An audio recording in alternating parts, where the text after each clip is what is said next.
বিসমিল্লাহির রহমানির রহিম।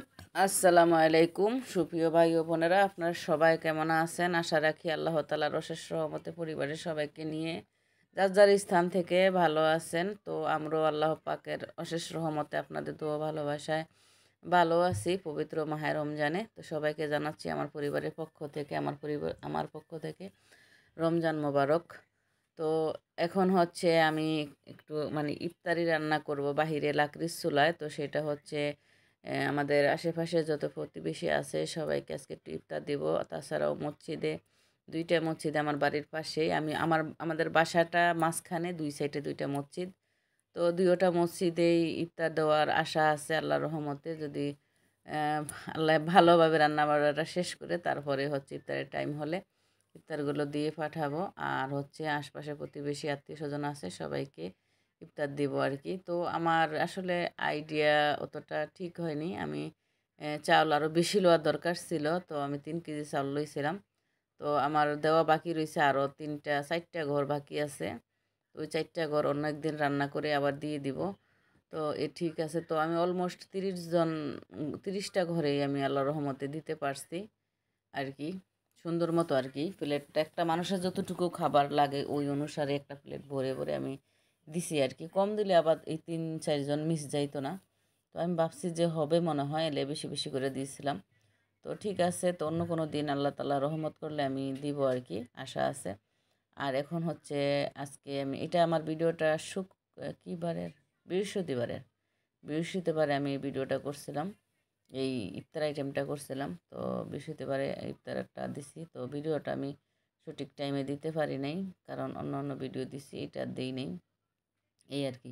তো এখানে হচ্ছে ব্রয়লার মুরগি, আমি 3 কেজি চাউলের সাথে 2 কেজির উপরে ব্রয়লার মুরগি আমি ছোট ছোট পিস পিস করে তারপরে হচ্ছে রাতের বেলা আমি রান্না করে রেখে দিছিলাম রাতের বেলা। কারণ কষিয়ে রেখে দিলে কি হয়, চিকেনটার ভিতরে মশলাগুলা ঢুকে, তাছাড়া অনেক স্বাদ হয় আর কি। আর রমজান মাস দিনের বেলা যদি আমি চিকেনটা কষাইতে যাই, রান্না করতে যাই, তাহলে দেখা গেছে লবণটা চেক করতে পারবো না, আর মজা হবে না।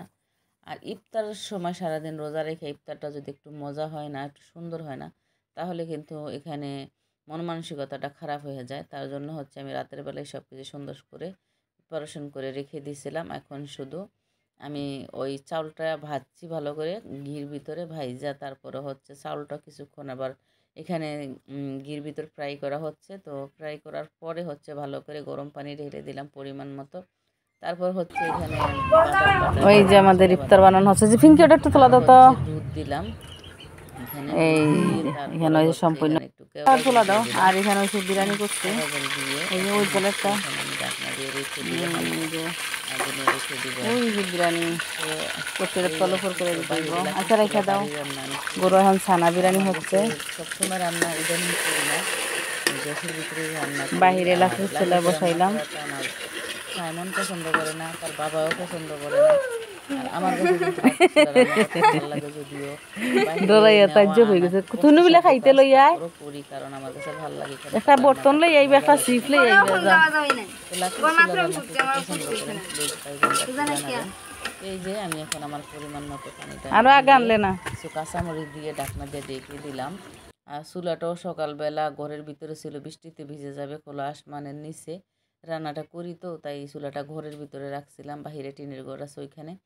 তো সেখান থেকে সকালবেলা দুইজনে মিলে একটা সিমেন্টের চুলা তো এনে হচ্ছে সকালবেলা আমি পাতলা করে একটা লেপা দিছি আর কি। সিমেন্টের চুলা মাটি দিয়ে লেপতে হয় না, মাটি দিয়ে হালকা মাটি দিয়ে পলব একটু কোনো হালকা মাটি দিয়ে ফুইসা দিতে হয়, তাহলে চুলাটা সুন্দর থাকে। দুঃখিত প্রিয় ভাই বোনরা, মোটা হয়ে তো আমি সম্পূর্ণ রান্নাটা দেখাইতে পারিনি, কারণ হচ্ছে আমার যেই মুহূর্তে ভিডিওটা করতেছিলাম না, তখন আমার মোবাইল থেকে চার্জ শেষ হয়ে গেছে। তো চার্জ শেষ হওয়ার কারণে আর ভিডিও করতে পারলাম না। চার্জের অপেক্ষা করতে গেলে এদিক দিয়ে আমার রান্নাটা লেট হয়ে যাবে, কারণ বাড়ির রান্না আর সবার ঘরে ঘরে দিতে হবে সঠিক টাইমে। তার জন্য হচ্ছে আর ভিডিওটা হচ্ছিল না। তারপরে হচ্ছে যখন সবকিছু রান্না বাড়া করে ঘরে আসলাম, তখন হচ্ছে আল্লাহর রহমতে মোবাইলে চার্জ হয়েছিল, তখন আর এইটুকু ইফতারের সময়টুকু আমি ভিডিও করতে পারছি এই আর কি। তো আমার একটাই মোবাইল, তার জন্য একটা দিয়ে সব কিছু করতে হয়, কিছু করার নাই। এখন আমার প্রত্যেকটা ভাই বোনে যারা যারা কষ্ট করে ভিডিওটা সম্পূর্ণ দেখছেন, তাদের জন্য দোয়া ভালোবাসা আমার পক্ষ থেকে রইল। আল্লাহ হাফিজ। মসজিদে শুনি, হ্যাঁ ইফতার আরেক মসজিদে ইফতার লইতে না, আগে আগে দরটা দিও, তারেটা ভাই দাঁড়াটা তাকে দিয়ে যেটা দাঁড়ার আর কিতা কিতা বাহির হয়েছে খেয়াল কর, আমার মন থাকে না। কিছু নাই তো মসজিদে দিয়া মসজিদে দিয়া দিয়া ঢুকে আবার ওই মসজিদে দিতে হবে। যাও তাড়াতাড়ি দিয়ে আশপাশে করো, অত দেওয়া লাগবে না, এটা না সামান ওই জটা দিবি নাকি নাকি তা না না কাগজ দিবি না। ও একটা এটা পেপার দে চাই, পেপার পাইবে কই, ক্যালেন্ডার একটা সিরিয়াল লইলাও। তো সবার ঘরে ইফতার দেওয়া শেষ হয়ে গেছে আলহামদুলিল্লাহ, দুইও মসজিদে দেওয়া শেষ। এখন হচ্ছে আমাদের পাল্লা, আমাদের ঘরে যতজন সদস্য আছে সবার জন্য এখন ইফতার লইয়ে রেডি করে হচ্ছে আমরা এখন বসে আছি, অপেক্ষা করতেছি, দোয়া দুরুজ পড়তেছি, এই আর কি। তো কষ্ট করে প্রিয় ভাই বোনরা ভিডিওটা দেখার জন্য আপনাদের প্রত্যেকের জন্য আমি দোয়া করি, আল্লাহ যেন সবাইকে সুস্থ এবং নেক হায়াত দান করেন সবাইকে। তো কষ্ট করে ভিডিওটা দেখছেন আপনারা সবাই, তো ওকে, আল্লাহ হাফিজ।